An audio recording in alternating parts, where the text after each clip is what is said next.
Welcome back, guys. Let's start from properties of tissue. तो चलिए शुरू करते हैं. Properties of tissue not present in the constituent cells but arises as a result of interactions among the constituent cells. Clear? अब देखिए इस बात का इसका मतलब क्या है. इसका मतलब है, सबसे पहले हम समझते हैं टिश्यू क्या होता है. टिश्यू किसी एक ऊतक को किसी एक टिश्यू को टिश्यू कहेंगे सिंपल, और एक से ज़्यादा हैं तो टिश्यूज़. ठीक है. तो टिश्यू क्या होता है. तो simply we can define the tissue as it is the group of structurally similar and cells having the common function या सिमिलर फंक्शन. तो ऐसी कोशिकाओं का समूह जिनका स्ट्रक्चर ऑलमोस्ट सेम है और जिनका जो फंक्शन है वो कॉमन है या सिमिलर है, तो ऐसे समूह को हम टिश्यू कह रहे हैं. तो किसी भी टिश्यू की जो प्रॉपर्टीज़ होती हैं, कोई भी टिश्यू होगा उसकी स्ट्रक्चर, उसका मॉर्फोलॉजी जो भी है, उसकी हिस्टोलॉजी या उसका फंक्शन जो भी है, ठीक है, वो किसी भी टिश्यू के जो फंक्शन है, ठीक है, पर्टिकुलर जो भी फंक्शन है वो उसको बनाने वाले सेल्स में मौजूद नहीं होता है, बल्कि उस टिश्यू की जो सेल्स हैं, जो कॉन्स्टिट्यूएंट सेल्स हैं, वो सेल्स आपस में इंटरेक्शन के थ्रू आपस में इंटरेक्ट करती हैं और उनके इंटरेक्शन एज एन इंटरेक्शन जो फंक्शंस सामने आते हैं वो फंक्शन टिश्यू के होते हैं. Is that clear? कहने का मतलब ये है किसी भी टिश्यू की प्रॉपर्टी उसकी कॉन्स्टिट्यूएंट सेल्स में नहीं होती है, बल्कि कॉन्स्टिट्यूएंट सेल्स जो होती हैं उनका जो इंटरेक्शंस होते हैं, उनके जो आपसी इंटरेक्शंस होते हैं, उन इंटरेक्शंस के as a result of their interactions आपसी कोऑर्डिनेशन के बाद में जो ओवरऑल फंक्शन आता है वो फंक्शन होता है किसका, या वो फंक्शन कह सकते हो, या वो प्रॉपर्टीज़ होती हैं किसके, टिश्यू की. तो होपफुली ये लाइन आप समझ गए होंगे. सिमिलरली इसी तरीके से properties of a cellular organelles are not present in the molecular constituent of the organelles. ऐसे ही देखिए क्या कहा गया है कि जो सेल्युलर ऑर्गेनेल्स होते हैं, सेल्युलर ऑर्गेनेल्स का मतलब होता है किसी भी कोशिका के अंदर मौजूद जो स्ट्रक्चर्स हैं, जो छोटे छोटे स्ट्रक्चर्स हैं, चाहे मेम्ब्रेनस हैं या जो भी हैं, ठीक है, तो उनके जो फंक्शंस होते हैं या उनकी जो प्रॉपर्टीज़ होती हैं वो उन सेल्युलर ऑर्गेनेल्स को बनाने वाले जो मॉलिक्यूलर कॉन्स्टिट्यूएंट होते हैं. मॉलिक्यूलर कॉन्स्टिट्यूएंट से मतलब है यहाँ पर जो बायोमोलिक्यूल्स होते हैं, ठीक है, उनमें प्रेजेंट नहीं होती हैं, बल्कि जो बायोमोलिक्यूल्स एज ए रिज़ल्ट जो भी इंटरेक्शन करते हैं आपस में, और उन इंटरेक्शन की वजह से जो भी प्रॉपर्टीज़ एज ए रिज़ल्ट सामने आएंगी वो प्रॉपर्टीज़ किसकी होंगी, सेल ऑर्गेनेल्स की होंगी. क्लियर? नेक्स्ट हम देखते हैं, ये हो चुका है यहाँ पर. Yes, these instructions result in emergent properties. और इस तरीके यानी जब भी इस चीज़ को हम थोड़ा सा और क्लियर समझ लेते हैं किस तरीके से. देखिए सबसे पहले अगर हम देखें तो हम पढ़ेंगे किसके बारे में. अगर हम ऑर्गेनाइजेशन की बात करें, किसी भी एनिमल की या किसी भी प्लांट के ऑर्गेनाइजेशन की बात अगर हम करते हैं, तो सबसे पहले आता है हमारा क्या, सबसे पहले हमारा आएगा क्या, biomolecule. Biomolecule, is that clear? यानी बायोमोलिकुलर लेवल पे. क्लियर? तो इसको मैं थोड़ा सा और बड़ा कर लेती हूँ. ओके, इसको मैं यहाँ पर थोड़ा सा बड़ा कर लेती हूँ. ठीक है, अब देखिए और शुरू से करते हैं. सबसे पहले क्या होगा, सबसे पहले होगा हमारा क्या, जस्ट ए मिनट, ये थोड़ा सा इसको पतला करना पड़ेगा भाई. यस, सबसे पहले हमारा होगा बायोमोलिक्यूल. ठीक है, उसके बाद में जो बायोमोलिक्यूल्स हैं, अब बायोमोलिक्यूल्स में हमें पता है अच्छे से, जैसे कि, तो अब पहले हम बायोमोलिक्यूल बना लेते हैं, बायोमोलिक्यूल. Is that clear? अब हम जानते हैं कि बायोमोलिक्यूल्स क्या होते हैं. बायो का मतलब होता है लिविंग ऑर्गेनिज्म, और मोलिक्यूल यानी हमारे अंदर जो एकदम मोलिकुलर लेवल पे जो मॉलिक्यूल्स प्रेजेंट हैं, ठीक है, जो केमिकल्स प्रेजेंट है उनको हम क्या कह रहे हैं, मॉलिक्यूल कह रहे हैं, बायोमोलिक्यूल कह रहे हैं. क्लियर? जैसे कि कार्बोहाइड्रेट, जैसे कि फैट, जैसे कि प्रोटीन, जैसे कि विटामिन, जैसे कि मिनरल, और इनके वेरियस क्या कॉम्बिनेशंस. क्लियर? तो बायोमोलिक्यूल्स जो होते हैं वो मिलकर, ये आपस में मिलकर किसका कॉम्बिनेशन करते हैं, सेल्यूलर ऑर्गेनेल्स का. किसका, सेल्यूलर ऑर्गेनेल्स. सेल्यूलर ऑर्गेनेल्स एक ऐसे स्ट्रक्चर्स होते हैं जो कि किसी भी कोशिका के अंदर मौजूद होते हैं. सेल्यूलर ऑर्गेनेल्स मिलकर क्या बनाते हैं, ये बनाते हैं एक कोशिका यानी कि सेल. जो सेल होती हैं, जो मतलब कई सारी सेल्स मिलकर क्या बनाती हैं, या आप कह सकते हो group of structurally similar and functionally similar sales. तो सेल्स मिलकर क्या बनाती हैं, टिश्यू। क्या बनाती हैं, टिश्यू। Is that clear? तो देखिए कहने का मतलब क्या है, according to this line, just a minute, ये क्या हो गया, हाँ, कहने का मतलब ये है कि जो सेल्यूलर ऑर्गेनेल्स होते हैं, क्या, जो सेल्यूलर ऑर्गेनेल्स होते हैं, इनकी जो भी प्रॉपर्टीज़ होंगी वो प्रॉपर्टीज़ इनके किसी पर्टिकुलर जैसे कार्बोहाइड्रेट में या किसी पर्टिकुलर बायोमोलिक्यूल में प्रेजेंट नहीं है। क्लियर? जबकि ये जितने भी बायोमोलिक्यूल्स हैं ये सारे के सारे आपस में क्या करेंगे, इंटरेक्ट करेंगे। ठीक है, और इंटरेक्शन के बाद में ओवरऑल जो भी एज ए रिज़ल्ट जो भी प्रॉपर्टीज़ होंगी वो किसकी होंगी, किसी भी सेल्यूलर ऑर्गेनेल की। क्लियर? अब हम कहते हैं कि जो सेल होती है, सेल के अंदर क्या मौजूद है, सेल्यूलर ऑर्गेनेल्स। बहुत सारे सेल्यूलर ऑर्गेनेल्स होते हैं, प्लांट सेल में अलग होते हैं, एनिमल सेल में अलग होते हैं। तो यहाँ पर book according to the NCERT यहाँ पर कहने का मतलब क्या है, यहाँ पर मतलब है कि किसी भी कोशिका की जो प्रॉपर्टीज़ हैं वो किसी पर्टिकुलर सेल ऑर्गेनेल में प्रेजेंट नहीं होती, जबकि जितने भी सेलुलर ऑर्गेनेल्स प्रेजेंट होते हैं और वो आपस में इंटरेक्ट करते हैं, कोऑर्डिनेट करते हैं, हर एक का अपना अलग अलग फंक्शन होता है और ओवरऑल एज ए रिज़ल्ट क्या होगा, जो भी क्या कहते हैं ओवरऑल फंक्शंस होंगे वो किसी पर्टिकुलर सेल की प्रॉपर्टीज़ को डिफाइन करेंगे। क्लियर?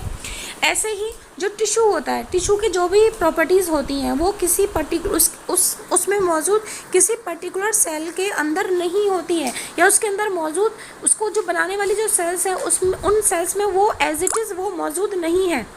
जबकि जितनी भी सेल्स हैं जो आपस में इंटरेक्शन कर रही हैं, बहुत सारी सेल्स हैं वो आपस में क्या करेंगे, इंटरेक्शन करेंगे, और interaction as a interaction after the interaction जो भी एज ए रिज़ल्ट जो भी आएगा वो किसी भी टिश्यू की प्रॉपर्टीज़ होंगी। Is that clear? तो चलिए यहाँ तक आपको अच्छे से समझ में आ गया होगा। अब हम इसको इरेज कर लेते हैं। क्या कर लेते हैं? इरेज कर लेते हैं। Okay, next. तो यहाँ तक हमें अच्छे से समझ में आ गया है। अब हम समझेंगे, yes, this phenomena is true in the hierarchy of organisational complexity at all level. और ये जो फिनोमिना है, ठीक है, जो अभी हमने डिस्कस किया है, ये सही है, ठीक है, in the hierarchy of organisational complexity at सभी जो हायरार्की यानी एक तरीके से जो श्रृंखला नुमा जो ऑर्गेनाइजेशन है। अब देखिए श्रृंखला, हायरार्की ऑफ ऑर्गेनाइजेशनल कॉम्प्लेक्सिटी जो एक श्रृंखला है संरचना की, और उसकी जो जटिलता है, ठीक है, अगर हम देखें तो हर एक लेवल पर, तो ये सभी के लिए ट्रू है। कैसे? देखिए अभी मैंने आपको बताया कि जो बायोमोलिक्यूल्स होंगे, क्या होंगे, बायोमोलिक्यूल्स। अब देखिए ये एक हायरार्की मैं बना रही हूँ यहाँ पर, क्या बायोमोलिक्यूल्स मिलकर क्या बनाएंगे, आपस में मिलेंगे, स्ट्रक्चरली फंक्शनली इंटरेक्ट करेंगे और वो क्या बनाएंगे, सेल ऑर्गेनेल्स। ऐसे ही सेल ऑर्गेनेल्स आपस में क्या करेंगे, मीट करेंगे, they will combine, they will interact और कोऑर्डिनेट और अपने अपने फंक्शन करेंगे। एज ए रिजल्ट ओवरऑल एक क्या होगा, एक सेल बनेगी। ठीक है, ऐसे ही बहुत सारी सेल मिलेंगी, कंबाइन होंगी, ग्रुप बनेंगी, ठीक है, और वो क्या बनाएंगी, टिश्यू बनाएंगी। ऐसे ही बहुत सारे टिश्यू कंबाइन होंगे, वो क्या बनाएंगे, ऑर्गन बनाएंगे। ऐसे ही बहुत सारे ऑर्गन कंबाइन होंगे, they will interact with each other, they will function as a whole, और वो क्या बनाएंगे, organ system. Clear? Organ system और बहुत सारे ऑर्गन सिस्टम कंबाइन होकर क्या बनाते हैं, पूरा एक ऑर्गेनिज्म। क्या बनाते हैं, पूरा एक ऑर्गेनिज्म। तो हमने देखा कि पूरी एक श्रृंखला है, पूरी एक चेन है, पूरी क्या है, ये एक हिरार्की है। Is that clear? किसकी हिरार्की है, संरचना की, किस तरीके से संरचना हुई है, और उसमें क्या है, एक कॉम्प्लेक्सिटी है, उसमें क्या है, हर एक में क्या है, एक जटिलता हमें देखने को मिल रही है। ठीक है, ये यहाँ पे देखिए कितने सारे बायोमोलिक्यूल्स होंगे, ठीक है, केमिकली अगर हम उनके केमिकल स्ट्रक्चर को भी देखें, ठीक है, तो वो कितना कॉम्प्लेक्स है, वो कंबाइन होके क्या बना रहे हैं, सेलुलर ऑर्गेनेल्स बना रहे हैं। क्लियर? तो हर एक लेवल पे क्या है, एक जटिलता है, और यही जो फिनोमिना है कि भाई हाँ, कि इसके जो प्रॉपर्टीज़ होंगी वो किसके ऊपर डिपेंड करेंगी, ये जितने भी बायोमोलिक्यूल्स हैं ये जो आपस में जिस तरीके से इंटरेक्ट करेंगे और एज देयर इंट्रैक्शन, जो भी रिजल्ट निकल के आएगा, जो भी फीचर, जो भी फंक्शंस निकल के आएंगे, वो क्या बन जाएंगे, इसकी प्रॉपर्टी। ऐसे ही इसकी जो प्रॉपर्टी होंगी वो किसका रिजल्ट होंगे, इसके इंट्रैक्शन का।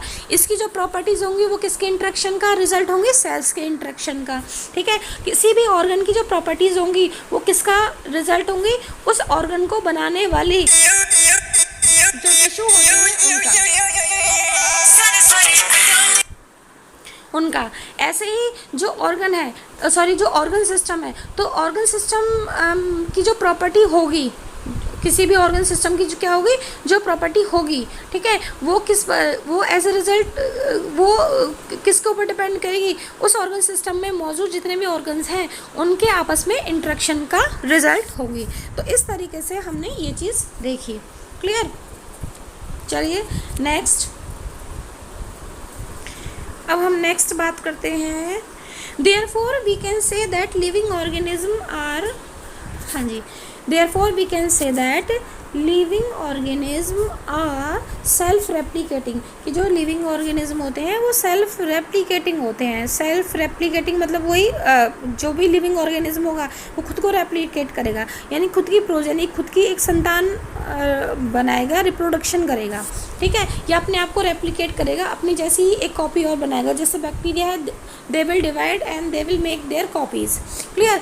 अब आता है इवॉल्विंग। इवॉल्विंग का मतलब होता है कि देखिए जनरेशन टू जनरेशन, जब भी देखिए जब भी रिप्रोडक्शन होगा, नए संतान की उत्पत्ति होगी, तो वो जो नई जनरेशन होगी, नई संतान होगी, ठीक है, तो उसके अंदर कुछ न्यू, कुछ डिफरेंट फीचर्स होंगे।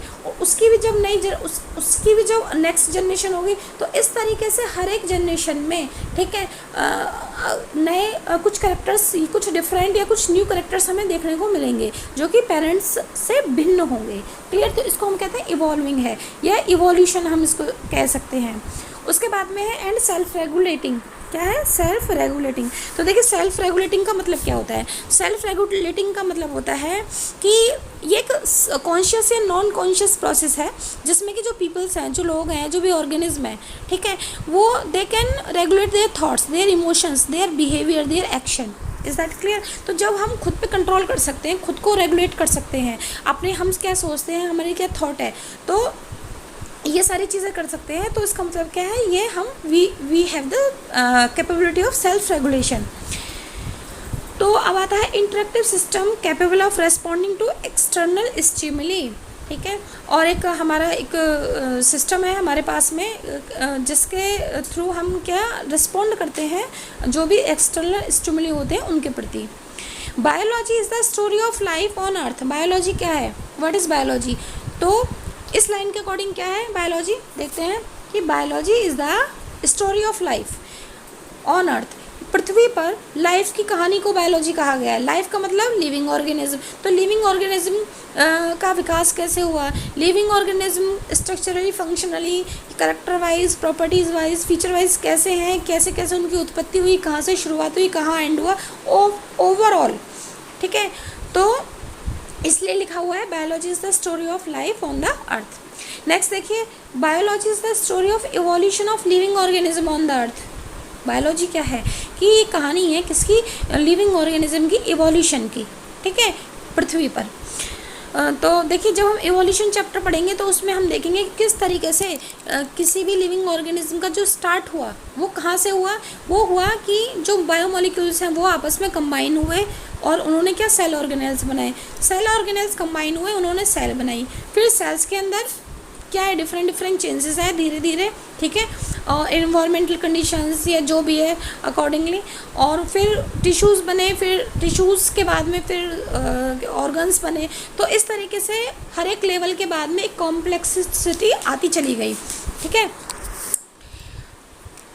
All living organisms present past and future are linked to one another by the sharing of common genetic material। जितने भी लिविंग ऑर्गेनिज्म चाहे वो प्रेजेंट में है, पास्ट में थे या फ्यूचर में होंगे, तो कहीं ना कहीं हम एक दूसरे से लिंक हैं। क्यों? क्योंकि हम कहीं ना कहीं because we share the common genetic material, यानी कि हम सब में एक चीज़ ज़रूर होती है, वो क्या होती है? Genetic material. यानी कि we all are having what? We all are having the DNA और RNA। But to varying degrees. लेकिन हम सबका जो जेनेटिक मटेरियल होता है वो एग्जैक्ट बिल्कुल, अगर हम देख रहे हैं ना जीन्स वाइज, जेनेटिक मटेरियल से यहाँ पर मतलब है हमारे अंदर मौजूद जीन्स। तो सबके अंदर जीन्स होती है, सबके अंदर होती है, हर एक जीव के अंदर क्या होगी, जीन्स होंगी, ठीक है। लेकिन वो हमारी जो जीन्स होती हैं उनमें क्या होते हैं, चेंजेस होते हैं। देखिए जैसे प्लांट सेल ले लीजिए आप, तो प्लांट सेल है, प्लांट सेल के अंदर न्यूक्लियस होगा, न्यूक्लियस के अंदर क्या होंगे, डीएनए होगा, डीएनए यानी क्या है, यानी कि जीन्स, ठीक है। तो प्लांट्स की जीन्स अलग होंगी, उनका जो टाइप है, उनके जो फंक्शंस है, और एनिमल की अलग है। ऐसे एनिमल्स में बैक्टीरियल जीन्स अलग है। If you look around you will see a large variety of living organism. अगर आप अपने चारों तरफ देखते हो तो आप देखोगे क्या कि हमारे चारों तरफ लिविंग ऑर्गेनिज्म के कई प्रकार हैं, लेकिन लार्ज वैरायटी है, कई तरीके के लिविंग ऑर्गेनिज्म हमें देखने को मिलेंगे। बी इट पॉटेड प्लांट, वो एक पॉटेड प्लांट भी हो सकता है, जैसे कि जो गमले में पौधा लगा होता है उसको हम क्या कहते हैं, पॉटेड प्लांट, ठीक है। और इसके अलावा जो इंसेक्ट हैं, यानी हम अपने चारों तरफ तरह तरह के कीड़े मकोड़े देखते हैं, चिड़ियाएँ देखती हैं, हम देखते हैं कितनी प्रकार की चिड़ियाएँ हैं, हम पेट्स देखते हैं जो घरेलू एनिमल्स होते हैं। इसके अलावा हम दूसरे जानवरों को देखते हैं, तरह तरह के जो जानवर होते हैं, प्लांट्स को देखते हैं, कितने तरीके के, लाखों करोड़ों तरीके के क्या है, प्लांट्स हैं। तो there are also several organism that you can not see with your naked eyes. और ऐसे भी ऑर्गेनिज्म हैं जिन्हें हम अपनी नंगी आँखों से नहीं देख सकते। नंगी आँखों से मतलब यहाँ पर क्या है, यहाँ पर है कि विदाउट एनी कोई सूक्ष्मदर्शी, कोई सूक्ष्म माइक्रोस्कोप हुआ सपोज, या फिर जैसे कि चश्मा वगैरह, कोई लेंस वगैरह, या कुछ इस तरीके से कोई हेल्प, कोई एड, जिसकी वजह से हम छोटे से छोटे जीव को देख सकें। But they are all around you, लेकिन वो आपके चारों तरफ हैं। If you were to increase the area that you make observation in, अगर आप अपने ऑब्जर्वेशन का एरिया बढ़ाते हो, यानी पहले हम एक छोटे से एरिया में, सपोज हम अपने आसपास के छोटे से एरिया में हम ऑब्जर्व कर रहे हैं, इस चीज़ को ध्यान दे रहे हैं कि भाई कितने एनिमल मौजूद हैं, तो हमें कम एनिमल की वैरायटी देखने को मिलेगी, क्लियर। यानी टाइप ऑफ एनिमल हमें कम देखने को मिलेंगे। जैसे जैसे हम अपने ऑब्जर्वेशन का एरिया बढ़ाएंगे वैसे वैसे टाइप ऑफ एनिमल्स भी बढ़ते चले जाएंगे। If you were to increase the area that you make observation in, the range and variety of organism, तो रेंज यानी कितनी रेंज में है, यानी उनकी संख्या, और उनकी वैरायटी यानी उनके टाइप, वो बढ़ते चले जाएंगे। That you see would increase, obviously, यानी स्पष्ट रूप से। If you were to visit a dense forest, अगर हम एक घने जंगल को क्या करते हैं, विजिट करते हैं, उसको ऑब्जर्व करते हैं, क्या करते हैं, उसको ऑब्जर्व करते हैं, तो क्या होगा, देखिए, you would probably see a much greater number, तो संभावित रूप से हमें ज़्यादा नंबर में डिफरेंट काइंड के जो लिविंग ऑर्गेनिज्म है वो देखने को मिलेंगे उस जंगल के अंदर। Each different kind of plant, animal और organism that you see represent a species. तो देखिए हम जो भी जितने भी अलग अलग, देखिए हम ये कहते हैं कि हमारे चारों तरफ अलग अलग तरीके के, ठीक है, प्लांट या एनिमल मौजूद हैं। तो जितने भी टाइप हम देखते हैं वो हर एक टाइप, वो हर एक प्रकार का ऑर्गेनिज्म वो अपने आप में क्या है, एक स्पीसीज है। क्या है वो, एक स्पीसीज है, clear. The number of species that are known and described range between 1.7 to 1.8 million. तो देखिए number of species that are known, यानी जितने भी तरीके के, जितने भी टाइप के ऑर्गेनिज्म मौजूद हैं, एंड डिस्क्राइब्ड रेंज, और उनकी कि वो कहाँ कहाँ पर मौजूद है, उनकी कितनी संख्या है। तो ये लगभग इसके बीच में आती है 1.7 से लेकर 1.8 मिलियन। और इसी चीज़ को हम क्या कहते हैं, इसको हम कहते हैं बायोडाइवर्सिटी, या फिर हम कहते हैं the number and types of organism present on the अर्थ, कि कितने टाइप के और कितने ऑर्गेनिज्म इस पृथ्वी पर मौजूद हैं, कि ओवरऑल कितने ऑर्गेनिज्म या कितने टाइप के ऑर्गेनिज्म, यानी उनकी स्पीसीज और उनकी संख्या। किसी भी ऑर्गेनिज्म की स्पीसीज, एक तो उसकी प्रजाति, ठीक है, और उस प्रजाति के कितने ऑर्गेनिज्म हैं, तो ये क्या शो करता है, this is the biodiversity. We should remember here that as we explore new areas, तो यहाँ पर हमें इस चीज़ को याद रखना होगा, क्या याद रखना होगा कि जैसे जैसे हम नए नए एरियाज़ को खोजते हैं, ठीक है, और कुछ पुराने कुछ नए एरियाज़ को खोजते हैं, तो new organism are continuously being identified. तो जैसे जैसे हमारा एरिया बढ़ेगा वैसे वैसे उस एरिया पे मौजूद नए नए ऑर्गेनिज्म आइडेंटिफाई किए जाएंगे। तो यानी नए नए ऑर्गेनिज्म हमें देखने को मिलेंगे। As stated earlier, there are millions of plants and animals in the world। तो जैसा कि पहले भी कहा जा चुका है कि भाई इस संसार में, इस वर्ल्ड में millions of plants and animals हैं। तो we know the plants and animals in our own area by their local names। अब देखिए जो हमारे आसपास पेड़ पौधे हैं, जो भी जानवर हैं, तो हम उनको अपने लोकल नेम से, जो भी हमारी जो लोकल लैंग्वेज है, ठीक है, हम उनको उस नाम से पुकारते हैं, ठीक है। These local names would vary from place to place. लेकिन ये जो लोकल नेम होते हैं ना, जो हमने खुद का अपना नाम दे दिया, जैसे हम बिल्ली को बिल्ली कहते हैं, हिंदी हमारी जो अपनी खुद की लैंग्वेज है, हम हिंदी बोलते हैं तो हमने हिंदी में बोल दिया, या हम एक बच्चों को अगर हम सिखाते हैं कि भाई ये बिल्ली है, तो हम उसको म्याऊं, कि दिस इज़ म्याऊं, ये म्याऊं बोलते हैं, कुछ भी हम ऐसे करके बोल देते हैं, ठीक है। लेकिन जो लोकल नेम्स होते हैं वो प्लेस टू प्लेस यानी जगह से, एक जगह से दूसरी जगह वो बदल जाते हैं। क्लियर? जैसे कि फॉर एग्जांपल कि हम किसी पर्टिकुलर चीज़ को हम इंडिया में, मतलब सपोज़ हम इधर अपने यहाँ पे कोई पर्टिकुलर नाम देते हैं, और अगर हम उसको, जो साउथ इंडियंस होते हैं, ठीक है, जैसे कि हम वन को वन कहते हैं, ठीक है, हिंदी में हम वन को एक कहते हैं, ठीक है। वैसे ही अगर हम तमिल भाषा की बात करें, किसकी बात करें, तमिल भाषा की अगर हम बात करते हैं तो हम उसको ओन्ने कहेंगे, ठीक है। हम हिंदी में दो बोलते हैं, तो हम तमिल भाषा में क्या बोलेंगे, ओन्ने रेंडे, ठीक है। तो हमने देखा कि प्लेस टू प्लेस, एक जगह से दूसरी जगह पर क्या होता है कि भाषा बदल जाती है, लैंग्वेज बदल जाती है। क्लियर? तो नाम भी बदल जाएंगे। तो फिर क्या होगा, जस्ट ए मिनट, हाँ, even with in a country, तो ये चीज़ हमने बता दी, इसका एग्जांपल हमने बता दिया, ठीक है। Probably you would recognise the confusion that would be created. अब देखिए, अब क्या है, अगर कोई क्या हरियाणा का बंदा केरला में चला जाए, तो वो वहाँ पे जो भाषा यूज़ होती है उसका नाम क्या है, मलयालम। तो क्या वो मलयालम को समझ पाएगा? नहीं समझ पाएगा, ठीक है। या जो केरला वासी हैं वो इधर हरियाणा में रहने के लिए आ जाए, तो क्या वो हमारी हरियाणवी को समझ पाएंगे? नहीं समझ पाएंगे, है ना। तो इससे क्या हो जाएगा, एक कन्फ्यूज़न क्रिएट हो जाएगा। क्या क्रिएट हो जाएगा? इससे कन्फ्यूज़न क्रिएट हो जाएगा, भाई क्या बोल रहे हैं। Clear? If we did not find ways and means to talk to each other, we to refer to the organism we are talking about। तो इससे क्या होगा, एक कन्फ्यूज़न पैदा हो जाएगा, और हम आपस में बात करने में हमें दिक्कत होगी, हम समझ ही नहीं पाएंगे कि भाई हम किस ऑर्गेनिज्म के बारे में बात कर रहे हैं, किसके बारे में बात कर रहे हैं, किसके बारे में बात नहीं कर रहे हैं। तो कहीं ना कहीं ये जो है प्रॉब्लम क्रिएट हो जाएगी। Has there is a need to standardise the naming of the living organism. तो भाई फिर क्या एक आवश्यकता पड़ेगी किसकी, कि भाई सब अपनी अपनी भाषा में बोलेंगे, तो इससे तो कन्फ्यूज़न हो जाएगा। तो क्या करते हैं, एक स्टैंडर्ड नाम दे देते हैं। क्या करते हैं, लिविंग ऑर्गेनिज्म को एक स्टैंडर्डाइज्ड नेम दे देते हैं कि वो उस ऑर्गेनिज्म का ये नेम है, और वो आप कहीं पे भी चले जाओ, आप पाकिस्तान चले जाओ, आप कहीं पे भी चले जाओ, चाइना चले जाओ, ठीक है, उस ऑर्गेनिज्म का वो नाम, जो साइंटिफिक नाम दिया जाएगा, जो स्टैंडर्ड नाम दिया जाएगा, वो चेंज नहीं होगा। वो all over the Prithvi, all over the world वो सेम रहेगा। Clear? Next,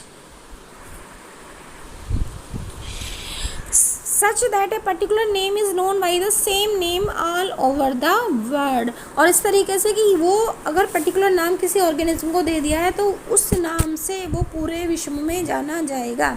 this process is called क्या, नॉमनक्लेचर। और नाम देने की जो प्रक्रिया है, एक स्टैंडर्ड, एक साइंटिफिक नाम देने की जो प्रक्रिया है किसी भी ऑर्गेनिज्म को, उस प्रक्रिया को क्या कह दिया भाई, नॉमनक्लेचर, नामकरण सॉरी। ऑब्वियसली नॉमनक्लेचर और नेमिंग यानी नाम देना, किसी का नाम रखना, is only possible when the organism is described correctly and we know to what organism the name is attached to. This is identification. तो देखिए, तो नॉमनक्लेचर हमें समझ में आ गया कि जो नेमिंग प्रोसेस है, किसी को नाम देना, नेमिंग करना, उसको हमने नॉमनक्लेचर कर दिया। क्लियर? अब आता है कि अभी आइडेंटिफिकेशन क्या है। तो आइडेंटिफिकेशन से मतलब है कि भाई नाम रखने से पहले, किसी भी लिविंग ऑर्गेनिज्म का नाम रखने से पहले हम उसको क्या करेंगे, पहले हम उसको आइडेंटिफाई करेंगे, ठीक है, उसको हम डिस्क्राइब करेंगे करेक्टली कि भाई ये जो ऑर्गेनिज्म है ये इस टाइप का ऑर्गेनिज्म है, इसकी विशेषता है, ये इसके फीचर है, यानी उसको हम पहले पहचानेंगे कि किस तरीके का, किस टाइप का ऑर्गेनिज्म है, ठीक है हैं। तो when the organism describe correctly, तो हम डिस्क्राइब करेंगे किसी भी ऑर्गेनिज्म का करेक्टली साइंटिफिकली एक तरीके से, and we know what organism the name is attached to, और हम उसको डिस्क्राइब करने के बाद में हम समझ जाएंगे कि हाँ भाई ये नाम इस ऑर्गेनिज्म को इस बिहाफ पर अटैच दिया जा रहा है या उसको ये दिया जा रहा है, ठीक है। उस चीज़ को हम क्या कहेंगे, आइडेंटिफिकेशन। कहने का मतलब ये है कि अगर किसी ऑर्गेनिज्म को हम कोई स्टैंडर्डाइज्ड नेम दे रहे हैं तो ऐसे ही नहीं दे देंगे, हम कहीं ना कहीं उस ऑर्गेनिज्म को पहले साइंटिफिकली उसको डिस्क्राइब करेंगे, उसके फीचर्स को ध्यान में रखते हुए, ठीक है, तब हम उसको एक पर्टिकुलर नाम देंगे। और किसी भी ऑर्गेनिज्म को डिस्क्राइब करना करेक्टली साइंटिफिकली, ठीक है, उसके फीचर्स को जानना, ये सारा सब कुछ क्या कहलाता है, आइडेंटिफिकेशन। अब बात आती है किसकी, yes, in order to facilitate the study number of scientists have established procedure to assign a scientific name to each known organism। Clear, देखिए, हाँ, तो इसका मतलब है कि हम ऑर्गेनिज्म को, लिविंग ऑर्गेनिज्म को आसानी से, आराम से, सही से क्या कर सकें, स्टडी कर सकें, इजली स्टडी कर सकें, ठीक है। इसके लिए क्या किया गया, number of scientist have established procedures to assign a scientific name to each known organism. तो बहुत सारे साइंटिस्ट ने क्या किया, उन्होंने एक प्रोसीजर एस्टैब्लिश किया, एक प्रक्रिया को की स्थापना की कि भाई हाँ ये प्रक्रिया है, क्लियर, ताकि उस प्रक्रिया के तहत, उस प्रोसीजर के थ्रू किसी भी ऑर्गेनिज्म को एक साइंटिफिक नाम दिया जा सके। Is that clear. तो क्या होगा, जब किसी भी ऑर्गेनिज्म को एक साइंटिफिक नेम दिया जाएगा और उस साइंटिफिक नेम के थ्रू वो पूरे संसार में, पूरी अर्थ पर वो उसी सेम नेम से जाना जाएगा, तो कहीं ना कहीं, और वो नाम उसको रिलेट करता होगा, क्लियर, उसके डिस्क्रिप्शन, उसके आइडेंटिफिकेशन के आधार पर होगा, तो कहीं ना कहीं लिविंग ऑर्गेनिज्म की जो स्टडी है नाम के थ्रू, वो करना क्या हो जाएगा, आसान हो जाएगा। This is acceptable to biologist all over the world. और ये जो प्रोसीजर है ये एक्सेप्ट था बायोलॉजिस्ट को, जितने भी जीव विज्ञानी थे ऑल ओवर द वर्ल्ड, उनको क्या था, एक्सेप्ट था, उन्होंने इस चीज़ को, इस प्रोसीजर को क्या किया, एक्सेप्ट किया। For plant scientific names are based on agreed principles and criteria. हाँ जी, तो इसका मतलब क्या है, देखिए इसमें लिखा हुआ है पौधों के लिए जो साइंटिफिक नेम्स हैं are based on agreed principles and criteria.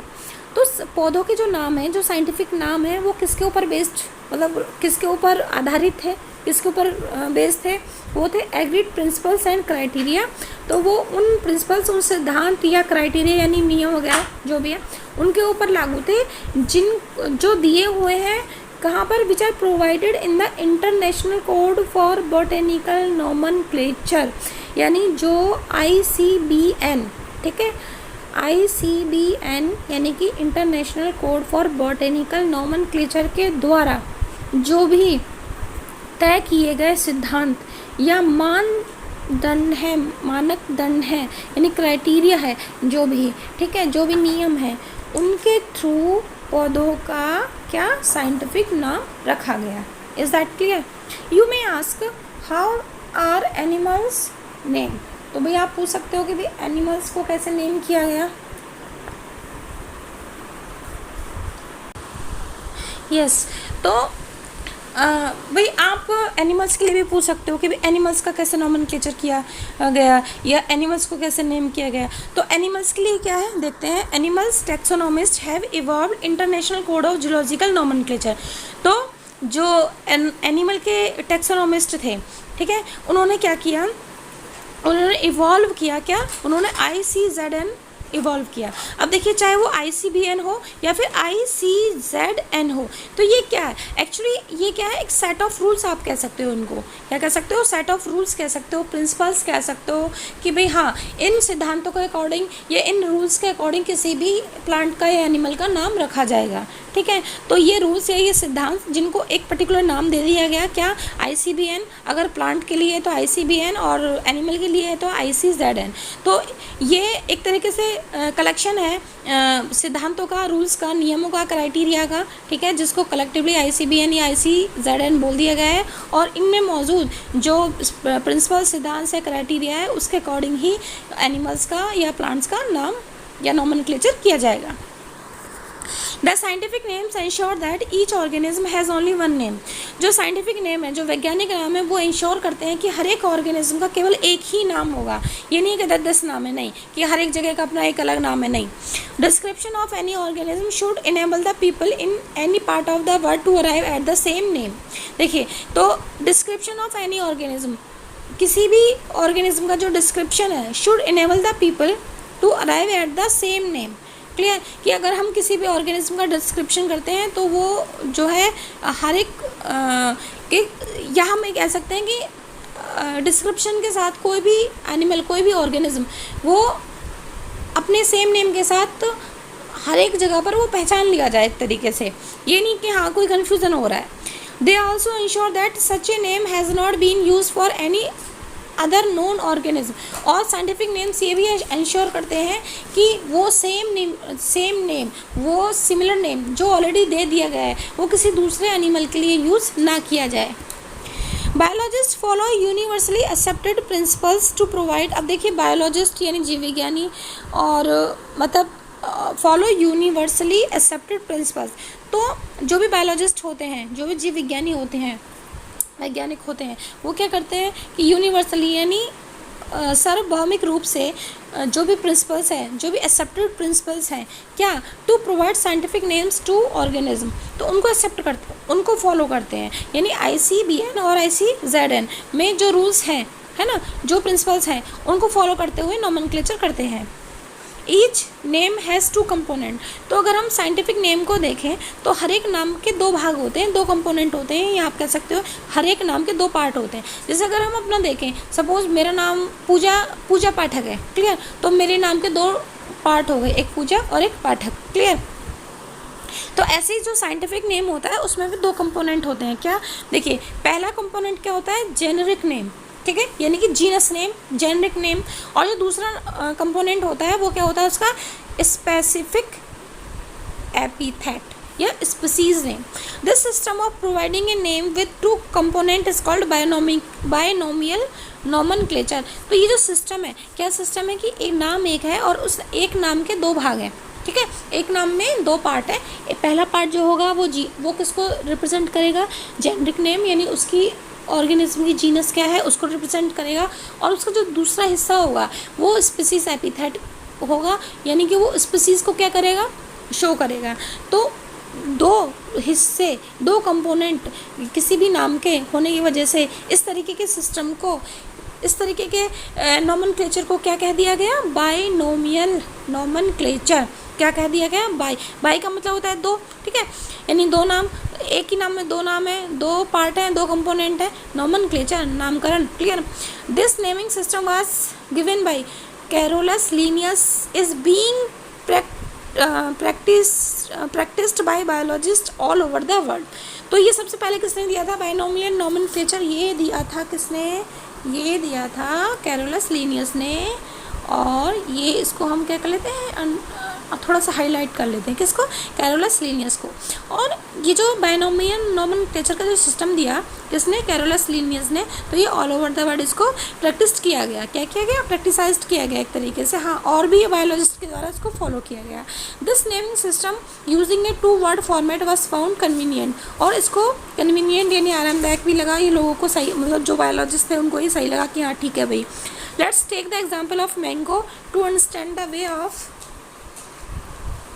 Providing scientific names better. तो देखिए, अब हम मैंगो का यूज़ करते हुए, यानी मैंगो के नाम का उदाहरण लेते हुए अब हम समझेंगे साइंटिफिक नेम को। ठीक है। The scientific name of mango is written as Mangifera indica. Clear. तो जो मैंगो का साइंटिफिक नेम है वो क्या है, Mangifera indica. Is that clear. तो मैं इसको ना वो कर देती हूँ, just a minute. Yes, Mangifera indica. Clear, ये नाम है मैंगो का। तो उसमें मैंगीफेरा क्या है, this is the generic name. ठीक है। जो पहला नाम होगा, जो पहला शब्द होगा वो क्या होगा, पहला शब्द क्या है, जेनरिक नेम। ठीक है, यानी genus name. Let's see how it is a binomial name. चलिए देखते हैं ये बाइनोमियल कैसे है। In this name Mangifera represent the genus. इसमें क्या है, मैंगीफेरा क्या रिप्रेजेंट कर रहा है, जीनस। मैंगो किस जीनस का है, ठीक है, नस्ल क्या है इसकी। वाइल इंडिका क्या रिप्रेजेंट कर रहा है, उस मैंगो प्लांट की या मैंगो की क्या शो कर रहा है, एक पर्टिकुलर स्पीसीज। क्लियर। और a specific epithet. Clear. Other universal rules of nomenclature are as follows.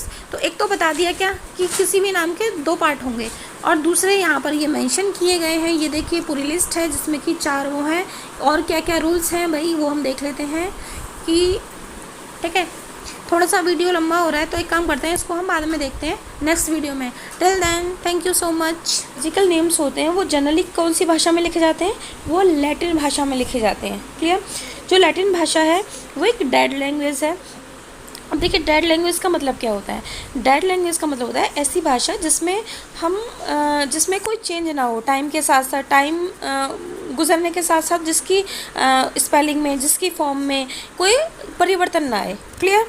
और इसके अलावा ये जो देखिए यहाँ पर हमने साइड में थोड़ी सी इन्फॉर्मेशन भी दे रखी है, क्या इसको हम पढ़ लेते हैं कि जो लेनियस है and other scientist, Carolus Linnaeus, जिन्होंने बाइनोमियल नोमेनक्लेचर दिया था, यूज्ड लैटिन। तो उन्होंने लैटिन भाषा का प्रयोग किया। किसका प्रयोग किया, लैटिन भाषा का प्रयोग किया। Because it was a dead language. ये डेड लैंग्वेज है, यानी जिसमें कुछ चेंज ना किया जा सके। After experimenting with various alternatives, तो उन्होंने और भी भाषाओं के साथ में उन्होंने एक्सपेरिमेंट किए, और सबसे लास्ट में उनको क्या कहते हैं, जो लैटिन भाषा है वो सबसे ज़्यादा कन्वीनियंट लगी। तो Linnaeus simplified naming immensely by designating one Latin name to indicate the genus and one as a short hand name for the species. और इस तरीके से बाइनोमियल नेम नोमेनक्लेचर के अकॉर्डिंग जो नाम है, जो साइंटिफिक नेम है, उसमें 2 पार्ट लिए गए, दोनों ही लैटिन से लिए गए, लैटिन भाषा से लिए गए। जो एक क्या जीनस शो कर रहा था और दूसरा क्या species. The 2 name make up the binomial यानी 2 नेम स्पीसीज नेम। जो ये हम पहले ही बता चुके हैं कि नीचे अगर हम इसको देखते हैं कि जो लैटिन लैंग्वेज है वो डेड है, क्योंकि इसमें कोई चेंज नहीं होता है टाइम के साथ साथ। चलिए आगे देखते हैं। इटैलिक्स का मतलब होता है कि शब्दों को थोड़ा तिरछा लिखना। कैसे, शब्दों को थोड़ा कैसे लिखना, तिरछा लिखना। तो इसको हम देख लेते हैं। जैसे अभी मैंने सिंपल लिखा, यहाँ पे मैं देख लेती हूँ। सिंपल मैंने लिखा सपोज पूजा, तो ये मैंने बिल्कुल सीधे लिखे हैं, बिल्कुल स्ट्रेट लिखे हैं शब्द। अगर मैं इसको लिखूँ ऐसे तिरछा करके, ऐसे, ठीक है, थोड़ा सा स्लैंटिंग कर दिया हल्का सा, तो ये कैसा हो गया, this is italics. Clear. Next देखते हैं। यस, तो कौन सी भाषा में लिखा गया है बायोलॉजिकल नेम्स को, लैटिन भाषा में लिखा गया है और उन्हें तिरछा लिखा गया है। दे आर लैटिनाइज्ड और डिराइव फ्रॉम लैटिव। तो जो भी बाइनोमियल नेम है या जो इस नेम में जो शब्द है उनको लैटिनाइज्ड किया गया, ठीक है, उनको लैटिन भाषा में लिखा गया, ठीक है, उनको लैटिन भाषा से ड्राइव किया गया, इर्रिस्पेक्टिव ऑफ देयर ऑरिजिन। यानी ऑर्गेनिज्म का ऑरिजिन किसी भी जगह से हुआ हो, कोई भी ऑर्गेनिज्म, कोई भी प्लांट एनिमल, कोई भी एनिमल किसी भी जगह से हो, उसका कहीं पे भी उसकी ऑरिजिन हुई हो, ठीक है, तो वो मैटर नहीं करता किसमें, जब उसका नामकरण किया जाए, ठीक है। तो मतलब किसी भी जगह से हो, किसी भी ऑरिजिन का हो, उसका जो नाम है वो लैटिन भाषा में ही लिखा गया। The first word in a biological name represent a genus. तो फर्स्ट नेम क्या है, जीनस है, मैंगीफेरा, ठीक है। वाइल द सेकेंड कंपोनेंट यानी जो दूसरा वर्ड है वो क्या डिनोट करता है, स्पीसीज एपिथेट यानी स्पीसीज को, ठीक है, इंडिका। तो हमने एग्जांपल लिया था मैंगो ट्री का, तो मैंगो का जो साइंटिफिक नेम है मैंगीफेरा इंडिका, तो मैंगीफेरा जीनस और इंडिका क्या हो गया उसका species name. Both the words in a biological name, ठीक है, व्हेन हैंड रिटन, तो जब हम हाथ से लिखेंगे साइंटिफिक नेम को, किससे लिखेंगे, हाथ से लिखेंगे, तो कैसे लिखेंगे, सीधा लिख के सेपरेटली और उनको अंडरलाइन कर देंगे। क्लियर, देखिए कैसे, तो हम लिख रहे हैं यहाँ पे मैंगीफेरा, सीधे लिखेंगे मैंगीफेरा, ठीक है। तो यहाँ पर जगह नहीं है, तो मैं क्या करूँ अब, जस्ट मिनट, चलिए मैं नीचे लिख देती हूँ, कोई बात नहीं, इंडिका, इंडिका, ठीक है। अब देखिए, तो यहाँ पर जो जीनस नेम है, तो अभी हमने हाथ से लिखा है, तो हम इसको भी अंडरलाइन करेंगे और इसको भी अंडरलाइन करेंगे। क्लियर, पहली चीज़। दूसरी चीज़ क्या है कि जीनस नेम का जो पहला अक्षर होगा वो कैसा होगा, कैपिटल लेटर होगा, और ऐसे ही जो स्पीशीज नेम है उसमें जो फर्स्ट लेटर होगा वो कैसा होगा, वो होगा स्मॉल में। क्लियर, पहली चीज़। दूसरी चीज़ वो मैंने आपको क्लियर कर दी है कि अगर हम हाथ से लिख रहे हैं तो हम दोनों के नीचे क्या लगाएंगे, अंडरलाइन लगाएंगे। क्लियर, अब नेक्स्ट देखिए, इसको हम मिटा देते हैं। अब नेक्स्ट देखिए कि और प्रिंटेड, और अगर प्रिंट किया गया है, ठीक है, तो हम कैसे लिखेंगे, इटैलिक्स में लिखेंगे, किसमें, तिरछा लिखेंगे, तिरछा प्रिंट करेंगे, सॉरी, ठीक है, to indicate their Latin origin, ये इंडिकेट करने के लिए, ये बताने के लिए कि भाई इनकी जो ओरिजिन है, यानी ये जो शब्दों का जो मूल अर्थ है वो कौन सी भाषा से लिया गया है, लैटिन लैंग्वेज से। कौन सी भाषा से, लैटिन लैंग्वेज से। क्लियर, तो हम तिरछा कैसे लगेंगे, हमें पता है अच्छे से, इसको हम थोड़ा तिरछा कर लेते हैं, जस्ट मिनट, तो वही मैंगीफेरा और इंडिका, थोड़ा सा तिरछा हमने लिख दिया। तो अब हम इसको अंडरलाइन नहीं करेंगे क्योंकि हमने ऑलरेडी इसको इटैलिक्स में लिखा है, तिरछी उसमें लिखा है। क्लियर, अब हम इसको मिटा देते हैं। ओके, चलिए नेक्स्ट।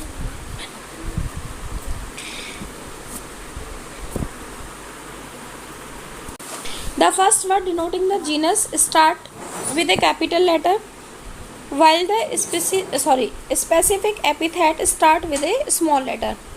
ये मैंने डिस्कस कर चुकी हूँ। It can be illustrated with the example of Mangifera indica, तो ये भी पहले डिस्कस हो चुका है। अब हम नेक्स्ट देखते हैं। Name of the author appears after the species epithet, तो देखिए जो भी ऑथर है, लेखक है या साइंटिस्ट का नाम है या उस नाम को जिसने भी दिया है, जैसे बायोलॉजिस्ट ने दिया है, टैक्सोनॉमिस्ट ने दिया है, तो अगर उसका नाम हमें ऐड करना है, ठीक है, तो हम कैसे करेंगे, स्पीसीज के बाद में लिखेंगे, शॉर्ट फॉर्म में लिखेंगे। अब देखिए कैसे, एग्जाम्पल के तौर पे यहाँ पर दिया हुआ है मैंगीफेरा इंडिका, और लास्ट में देखिए इंडिका के बाद में क्या लिखा हुआ है, इंडिका के बाद में लिखा हुआ है लिन, ठीक है, क्या लिखा हुआ है, लिन, LINN, लिन, ठीक है। तो ये लिन कहाँ से आया है, ये आया है किससे, बायोलॉजिस्ट या टैक्सोनॉमिस्ट, कुछ भी कह सकते हैं आप, वो आया है कैरोलस लिनियस से। तो उनके नाम की शॉर्ट फॉर्म, क्योंकि उन्होंने ये नाम दिया था, क्या नाम दिया था, मैंगीफेरा इंडिका, इन्होंने ये नाम दिया है, और इसी वजह से इस बायनोमियल नेम के पीछे इस नाम को देने वाले जो बायोलॉजिस्ट है उनका नाम शॉर्ट फॉर्म में लिख दिया गया है। और यहाँ पर अगर हम देखें तो उनके नाम को तिरछा नहीं लिखा गया है, उनके नाम को तिरछा नहीं लिखा गया है और उनके नाम को स्ट्रेट लिखा गया है, ठीक है।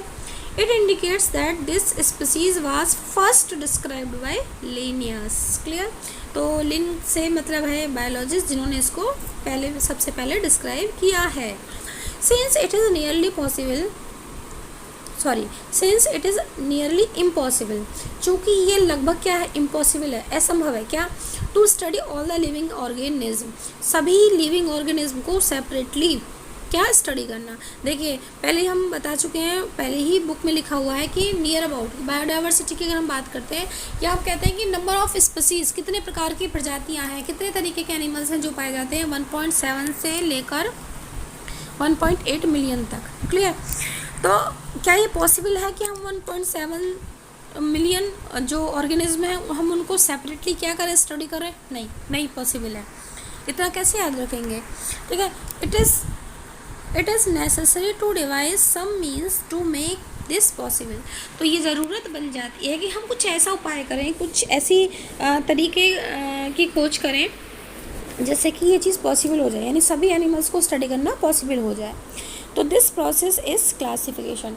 तो उसका क्या उपाय निकाला गया? हमें क्लासीफाई करना है। अब देखिए क्या है, क्लासिफिकेशन इज़ द प्रोसेस। अब क्लासिफिकेशन क्या है? Classification is the process. Classification वो प्रोसेस है ना, by which anything is grouped into convenient categories, कि जिसके द्वारा वह प्रक्रिया, जिसके द्वारा किसी को भी, एनीथिंग, किसी भी चीज़ को, किसी भी एनिमल को, किसी भी ऑर्गेनिज्म को हम क्या कर सकते हैं? हम ग्रुप कर सकते हैं। ठीक है, यानी ग्रुप बना सकते हैं उनका, या हम किसी पर्टिकुलर ग्रुप में डाल सकते हैं। ठीक है, ग्रुप कह लो या कैटेगरीज कह लो, into convenient categories based on some easily observable characters. Is that clear?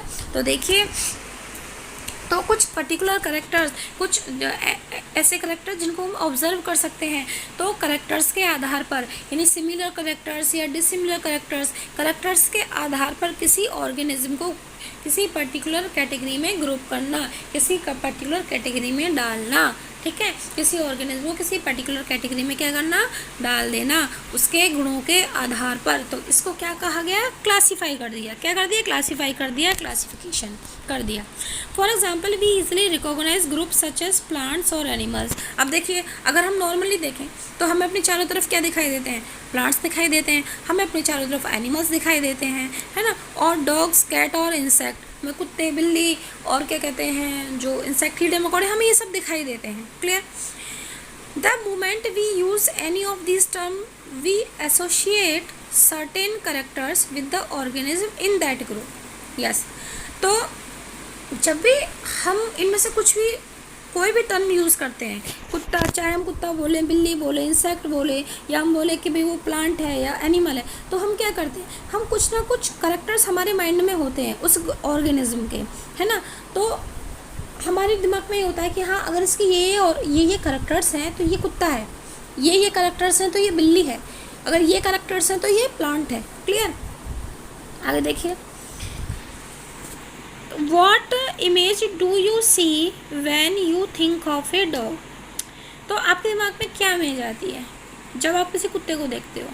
जाहिर सी बात है, each one of us will see dogs and not cats. Now if we were to think of Alsatians we know what we are talking about. देखिए, इसका मतलब समझते हैं। अब देखिए, अल्सेशियंस क्या होते हैं? अल्सेशियन एक ब्रीड होती है, नस्ल होती है, किसी कुत्तों की होती है। ठीक है, जैसे एक तरीके से आप कह सकते हो शेफर्ड डॉग जो होते हैं, जो जर्मन के कुत्ते होते हैं, वो कुत्ते जो काम में यूज़ लिए जाते हैं, काफ़ी बड़े होते हैं, अच्छे होते हैं, और वो पुलिस की मदद करने के लिए इस्तेमाल किए जाते हैं, या फिर हेल्प, एक गाइड करने के लिए। क्लियर? तो जब हम अल्सेशन की बात करते हैं, अल्सेशन के बारे में सोचते हैं, तो हम समझ जाते हैं कि हम किसके बारे में बात कर रहे हैं। तो जाहिर सी बात है कि हम कुत्ते के बारे में बात कर रहे हैं। तो सिमिलरली इसी तरीके से सपोज वी वर टू से मैमल्स, तो अगर हम कहें मैमल्स, तो you would of course think of animals with external years and body hairs. तो हम जरूर क्या सोचेंगे? अच्छा, मैमल्स के बारे में बोला है तो उसका मतलब मैमल्स के बड़े बड़े कान होते हैं, है ना, एक्सटर्नल ईयर्स होते हैं बाहर की तरफ, और बॉडी पर हेयर होते हैं। लाइक वाइज इन प्लांट्स, और ऐसे ही पौधों में। If we try to talk of wheat, अगर हम किसकी बात करते हैं? गेहूँ की बात करते हैं। The picture in each of us की mind will be of wheat plants, तो हम सभी के दिमाग में गेहूं के पौधे का पिक्चर आ जाएगा। ठीक है, नॉट ऑफ राइस और एनी अदर प्लांट, किसी और प्लांट का नहीं आएगा। अगर वीट बोला है तो हमारे दिमाग में किसका आएगा? वीट का आएगा। ठीक है, hence all these dog, cat, mammal, wheat, rice, plants, animals are convenient categories we use to study organism. तो कहीं ना कहीं अगर हम देखें, ठीक है, जैसे हमने बिल्ली के बारे में बोला, कुत्ते के बारे में बोला, तो हमारे दिमाग में कुत्ते का पूरा इमेजिनेशन आ गया, ऐसे ये कुत्ते के ये फीचर्स होते हैं, ये सब ऐसे करके। अल्सेशन के बारे में बोला तो हमने दिमाग लगा लिया, अच्छा अल्सेशियन यानी ये कुत्ते की नस्ल है। या फिर मैमल्स के बारे में अगर हमारे सामने बोला गया तो हम समझ जाएंगे, हमारे दिमाग में क्या आएगा, अच्छा बड़े बड़े कान भारी और साथ में बॉडी पर पूरा वो, या फिर they can feed there babies. या वीट के बारे में बोला, अच्छा इस तरीके का प्लांट होगा, वीट की बाल होंगी। ऐसे ही राइस प्लांट। तो हमारे दिमाग में कहीं ना कहीं ये सारे अलग अपनी अलग करेक्टर्स के साथ में हमारे दिमाग में आ जाते हैं। तो कहीं ना कहीं ये क्या हो गई, ये सब की सब क्या है, are convenient categories we use to study organism. तो ये कन्वीनियंट कैटेगरीज हो गई क्या, ऑर्गेनिज्म को स्टडी करने के लिए। Clear. The scientific term for these categories is taxa. तो ये जो ग्रुप्स हैं क्या क्या, जैसे कुत्ता, बिल्ली, मैमल, वीट, राइस, ये जितनी भी कैटेगरीज हैं, तो अगर आप साइंटिफिकली बोलोगे तो कैटेगरीज की जगह क्या बोलोगे, टैक्सा। ठीक है। Here you must recognise that just a minute, that taxa can indicate categories at very different levels. अब देखिए कि यहाँ पर हम एक चीज़ देखते हैं कि जो टैक्सा होती हैं, है ना, यानी ये जो टैक्सोनॉमिक कैटेगरीज हैं, कैन इंडिकेट कैटेगरी, तो इनके अंदर भी कैटेगरीज होती है अलग अलग लेवल पर। जैसे प्लांट एक टैक्सा है, प्लांट एक टैक्सोनॉमिक कैटेगरी है, ठीक है, जबकि और वीट भी एक कैटेगरी है, ठीक है, जबकि वीट क्या है, प्लांट ही तो है। तो यानी प्लांट एक टैक्सोनॉमिक कैटेगरी है, और इस कैटेगरी के अंदर भी क्या है, कैटेगरी है। इस कैटेगरी के अंदर भी क्या है, कैटेगरी है। या इस टैक्सोनॉमिक कैटेगरी के अंदर भी क्या है, टैक्सोनॉमिक कैटेगरी है। या इस टैक्सा के अंदर भी क्या है, टैक्सा है। क्लियर। ऐसे ही राइस भी क्या है, प्लांट है, तो राइस किसके अंदर आएगा, प्लांट के अंदर आएगा। तो एक टैक्सोनॉमिक कैटेगरी के अंदर दूसरी टैक्सोनॉमिक कैटेगरी आ रही है। क्लियर। अब देखिए, therefore animals, mammals and dogs represent taxa at different levels. Sorry ठीक है, wheat is also a taxa. Similarly animals, mammals, dogs are all taxa, but you know that a dog is a mammal and mammals are animals। तो देखिए dog एक category है, ठीक है, और dog क्या होता है, एक मैमल होता है, मैमल भी एक कैटेगरी है। तो मैमल के अंदर क्या है, डॉग, और मैमल खुद किसके अंदर है, एनिमल्स के अंदर आता है। Therefore animals, mammals and dogs represent taxa. तो ये तीनों के तीनों, ठीक है, डॉग्स क्या है, मैमल्स, और मैमल्स क्या होते हैं, एनिमल्स। तो ये तीनों के तीनों क्या रिप्रेजेंट करते हैं, अपने आप में टैक्सा यानी taxonomic category at different levels. Is that clear. तो होपफुली स्टूडेंट्स यहाँ तक आपको अच्छे से समझ में आ गया होगा, और बाकी हम नेक्स्ट वीडियो में करेंगे। Till then take care, bye bye.